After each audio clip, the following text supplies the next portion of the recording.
we're going to North Carolina. We have a packed place, and it's going to be, I think, very exciting, as it was last night in Minnesota. That was an incredible event. We have some very big news on TikTok.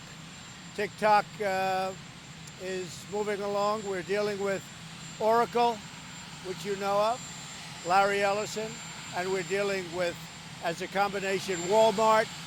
Walmart, a great company, great American company. The security will be 100%. They'll be using separate clouds and a lot of very, very powerful security. And they'll be making about a $5 billion contribution toward education.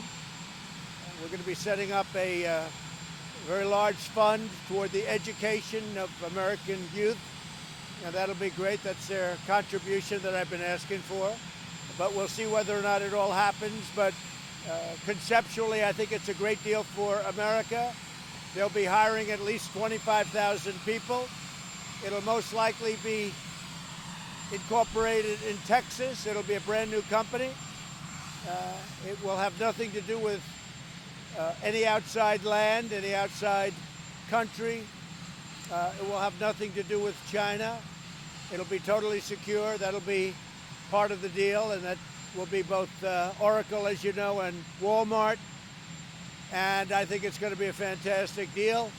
The technology is superior to anything in the world, and we like that.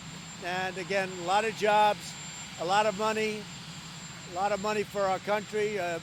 Billions of dollars of taxes will be paid every year, and hundreds of millions of users, and they'll be happy. So everybody will be happy. It's a severance.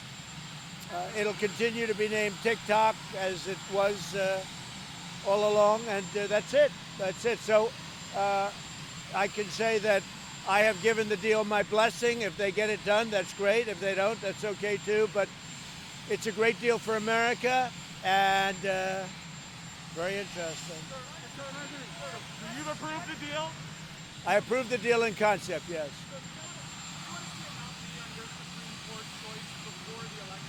Well, we'll see what happens. We'll be talking to people soon.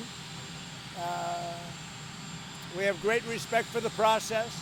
This has happened numerous times, and every time there was a nominee, as you know.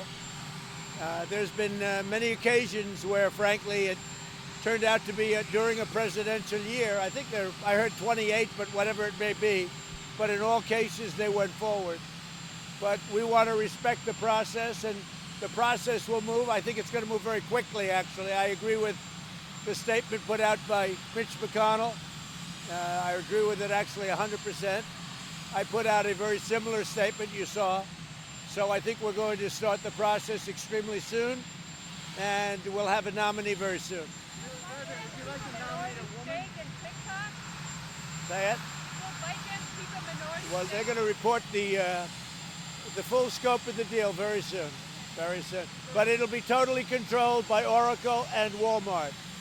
All of the control is Walmart and Oracle, two great American companies.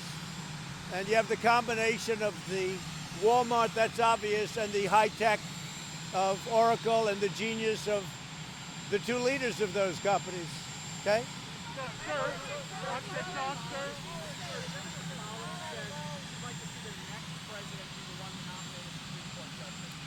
Who said that? Well, I totally disagree with her. We have an obligation.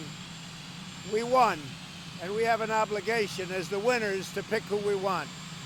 That's not the next president. Hopefully I'll be the next president. But we're here now. Right now we're here. And we have an obligation to the voters, all of the people, the millions of people that put us here in the form of a victory. We have an obligation to them, to all of those voters. And it's a very simple thing. So I would disagree. If that's what she said, that's not the way I read it. I read it differently. But if that's what she said, I totally disagree. How many people are on your short list? Do you have a short list? I do. I have a short list. I've had a short list for a while. We added a number of people onto the list, the previous list. We have about 45 altogether. I do indeed have a short list. I've gotten to know many of them. I think it's probably, from a legal standpoint, from a sophisticated understanding of the law. From a constitutional standpoint, I think it's the greatest list ever assembled. What do you think of And I think that the other side should show their radical left list, and I think you'll be surprised. What do you think of Tony Barrett? A lot of people think she's the threat runner. Well, she's very highly respected, I can say that. Would you like to nominate to be a woman? I could see most likely it would be a woman. Yeah, I think I can say that. It would be a woman. I would, if somebody were to ask me now, I would say that a woman would be in first place, yes. The choice of a woman, I would say, would certainly be appropriate. Say it? Barbara Lagoa. She's an extraordinary person. I've heard incredible things about her. I don't know her. She's Hispanic and highly respected. Miami, highly respected. President Obama's pick in 2016, Merrick Garland, get a chance to move forward. That was an election year. Why should her pick get a chance to move forward in the election? Well, that's called the consequences of losing an election. He lost the election. He didn't have the votes. When you lose elections, sometimes things don't work out well. And by the way, I have to say this, that Judge Garland is highly respected. I have a lot of respect for him. I do. I have a lot of respect for him. But it's the consequences of an election. Do you expect a vote before the election or after? Well, I don't know. We're working with all of the Republican senators and working with Mitch McConnell, and we'll be making a decision. I would think before would be very good, but we'll be making a decision. I think the process can go very, very fast. I'll be making my choice soon, and when the choice is made, I'll be sending it over to Mitch and the Senate, and they will do what they have to do. I think we'll have a very popular choice, whoever it may be, but we'll be sending it over to the Senate. Okay? I think the choice will be next week. Yes, I do. I do. Okay? So we'll see you, some of you in North Carolina, okay? Thank you very much.